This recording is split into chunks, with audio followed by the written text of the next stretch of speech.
opening statement. Well, thank you, Madam Chair, and let me say that I agree with every word you just said, and I'm tempted to yield back, but I will not. You could have mentioned Gulf Coast Rail, but I know how supportive you've been. Absolutely.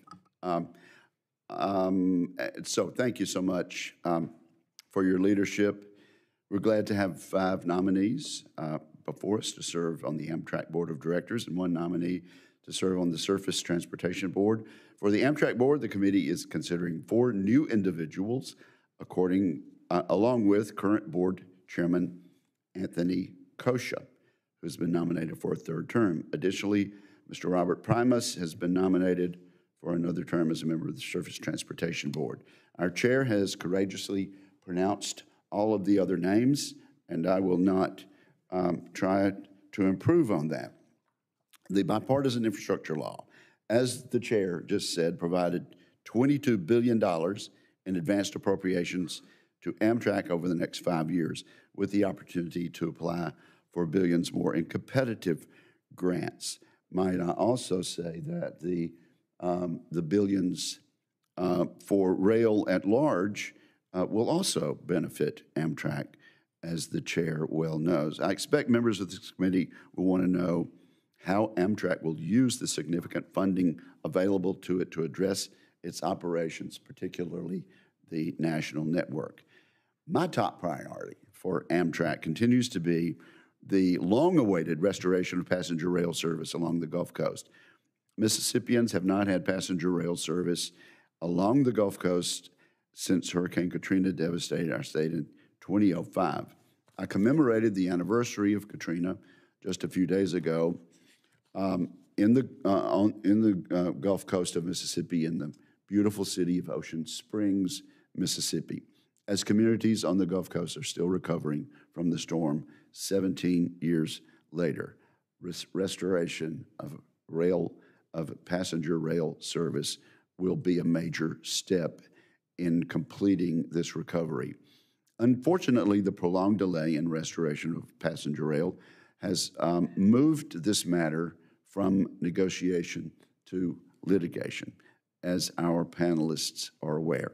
In March of last year, Amtrak petitioned the Surface Transportation Board for access to the rail line between New Orleans and Mobile.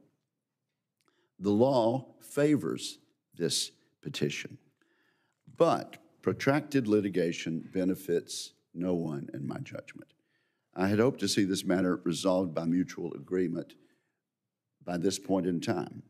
It is a proven fact that freight and passenger rail service can coexist and thrive when the operators work together. This has been the statutory model for 51 years. Additionally, when considering the historic levels of funding in the bipartisan infrastructure law available to Amtrak and the freight railroads, we are in a position to restart this service very soon, very soon.